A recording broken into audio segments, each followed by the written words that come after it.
The Swedish Airplane Corporation, a conglomerate credited for countless advancements in militarized aerospace over the decades, also had a beginning. A very tumultuous time to start trying to produce fighting aircraft. The year was 1938. With darkening skies over Europe, the Swedish Air Force was in need of reconnaissance-capable aircraft. The joint efforts of the ASJA and the Air Force succeeded in bringing the designs of the SAAB 17 to life in a matter of a couple years. 326 SAAB 17s ended up being produced and were only employed by the armed forces until being replaced by more advanced airframes at the end of the Second World War. But now, thanks to another quality piece of software from iniBuilds, we can enjoy the beginning of Sweden's aerospace dominance in virtual skies.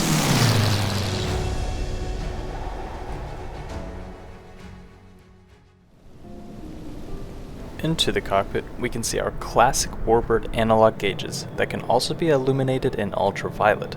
And, most importantly for those who cannot read Swedish, our EFB button on the right that will give us our familiar mini tablet with the integrated VFR map, flight plan, and a setting that allows us to translate every Swedish word in the cockpit into English, making startup a little easier.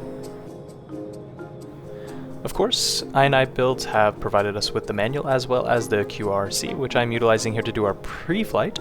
I do have to admit, though, scrolling the cow flaps open for almost a minute was a little inconvenient, but no biggie. Alright, so in our engine start section, we're going to be making sure the parking brake is set, of course, and then we're going to go over to our mixture lever, this red one right here on the left, and make sure it is set to rich, pulling it all the way back, and then we'll take our throttle lever and push it all the way forward. Then take our mixture lever and turn it back off. Then go back to the throttle and then push it, well, actually pull it because it's all the way forward, to half an inch forward. Then we'll go over to our reserve fuel pump and switch it on. Then we're going to head down to our magneto selector switch down in the middle and switch it up to M1, M2. Then take our mixture lever and make sure it's set to normal. Then we're going to head over to our engine starter cover and flip it open, and then turn our starter knob.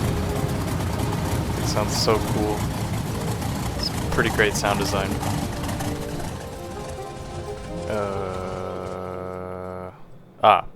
So in pre-flight, it instructs you to switch the wing faucet to the right, and then the fuel tank gauge switch to the right as well.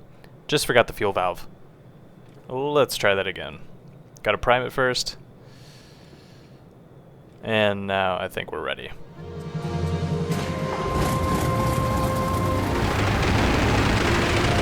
That's how it should sound. Alright, so we're going to just monitor our idle RPM, make sure it's above 700, and our oil temps between 60 and 90 Celsius. Our canopy, front and rear, will go ahead and shut and illuminate our aircraft. Our landing lights are located below, next to the stick, left and right. And then we should be ready for taxi. It is specified in the manual that the flight model is realistic and uses computational fluid dynamics, so one must take caution when taxiing with higher wind speeds, and it is not recommended to fly with a crosswind component greater than 10 knots. A quick tip for handling these winds is to keep the tail on the ground with back pressure on the stick and to perform a wing down technique, which is by rolling the aircraft into the wind as to keep the leading wing on the ground to prevent a roll and tipping a wingtip into the tarmac. It's a common obstacle with ground handling and tail draggers. Alright, so today's flight will take us west along the Swedish peninsula. We'll be taking off from Malmö and head straight to the coast to make a low pass by the turning torso, a recently new point of interest for sightseers in Flight Sim. And then we will continue our flight north along the coast, performing some stalls to see how the 17 handles in relation to its real-life counterpart. And finally, we'll be landing at Landskrona. Alright, so takeoff checklist. Our landing light is already on, both landing lights, and reserve fuel pump already set to on. Winds are the southeast at around 10 knots. We're going to be taking off straight to the south. Release our toe brakes and we'll check for 2500 RPM. There's that crosswind. And we'll rotate it around 100 knots.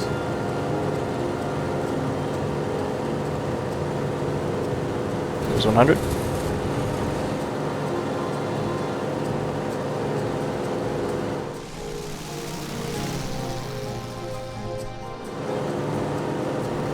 And we'll go ahead and make our right turn, head up towards Malmö.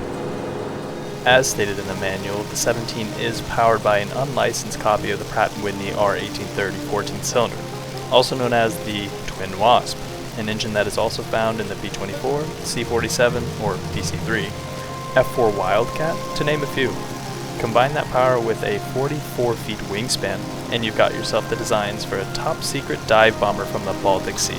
And although it has a gross weight of 8,500 pounds, that American radial helps the 17 take off in a really short distance. Couldn't find any specific distances in its takeoff performance in my research, but with flaps at full, I would say it's almost an STOL aircraft. Overall, as Sweden's first modern fighter, it really gave the country a jump start in ingenuity.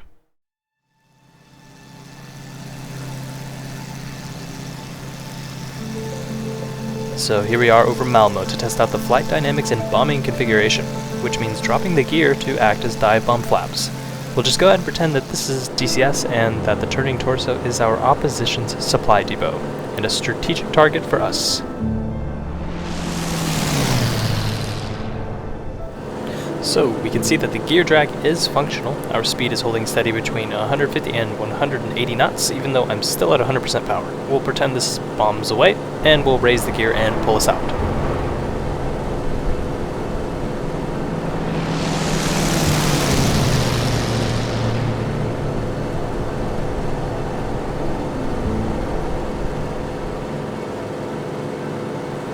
I must warn you guys that this thing does not like rolling or being upside down for very long. Airspeed bleeds fast, and it likes being right side up. One other peculiarity about the 17 is its greenhouse cockpit design. Occupying almost 40% of the area of the fuselage, it made the impression that 3 could work in the cockpit, when in fact the rear seater just had 2 workspaces. Up front he could be the navigator, bomb bay, and radio operator, and all the way in the rear he could operate reconnaissance. Alright, I've taken us up to about 6,000 feet, so we could practice some stall maneuvers in the SAAB 17 and see how it handles at low airspeed. We're right over the airfield. Alright, so I'm going to go ahead and pitch up, and power is already pulled out. We're going to do a power off stall and see what happens.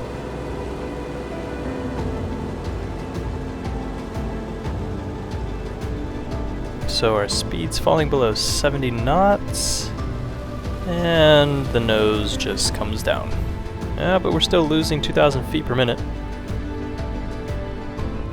I'd say that was pretty civilized. Alright, this time we're going for an aggravated stall. We're going to push the power all the way forward and then apply full back pressure on the stick and see what happens then. Alright, keeping the wings level. Airspeed's dropping below 80.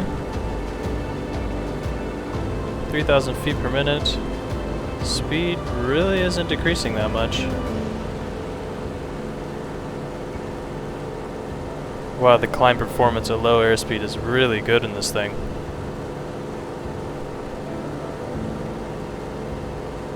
Let's pull it back a little harder. 3,000 feet per minute. Now we're at about 50 knots. Wow, this is ridiculous.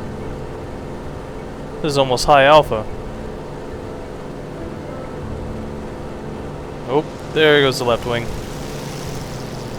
Stick is still back. Airspeed's coming up, 120 knots.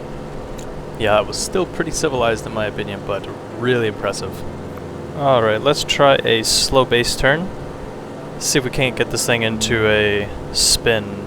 Alright, power's coming out. We'll keep it around 30 degrees. Kind of taking a while for that airspeed to bleed off.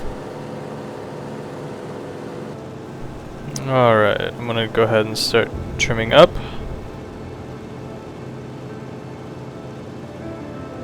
Keeping us at level flight.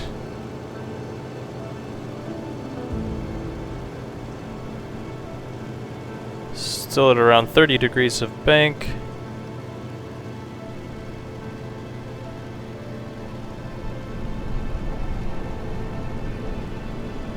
And I'm not going to let us descend. Oop, there goes the left wing. Still pulling back on the stick.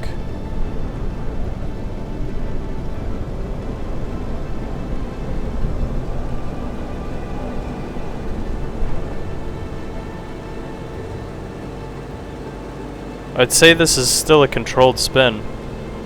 If I just let go of the stick, automatic recovery. No application of right rudder. I'd say this is a pretty good trainer aircraft as a tail dragger. Anybody wanting to learn tail draggers, I do recommend this flight model for sure. Alright, we've got 4,000 feet. It might be close. I'm going to go ahead and just try to corkscrew it and see what happens. Power's on. I'm going to pull the stick back and give us some left rudder.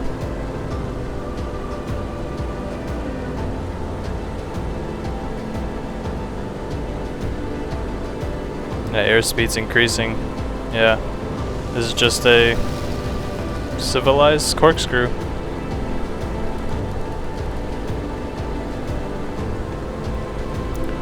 Yeah, I would say this is a very controllable aircraft. I highly recommend it. Alright, let's head over to Landskrona and set us up for final. Wow, the winds are really picking up over here. We've got 28 knots out of the east. So this is definitely a little bit stronger than what is recommended for safe flight in this thing, but we're gonna go ahead and try it anyway. There's an upwind landing. Power's coming out. Gears coming out. Flaps set to 2.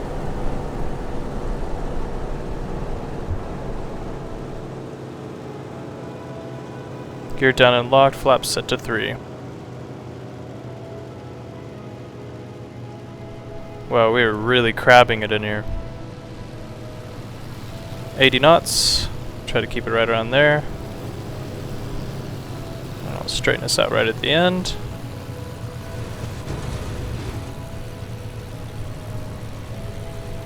Alright, see if we can keep it on the runway. Stick's coming back. Wow.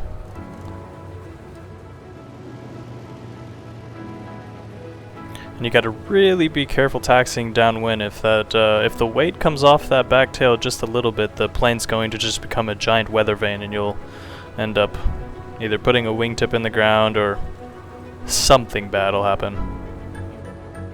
So the SAAB 17 from iniBuilds, while not being perfect and full fidelity, is a fun piece of software. Got it for €10 on the marketplace, no buyer's remorse here. A good aircraft for learning tail draggers, and generally a fun plane to hop around with and fly with friends. Speaking of friends, there are a lot more of you following my creation journey since my last video, and I really want to say thank you and I appreciate your support. Looking forward to see you all in the next one.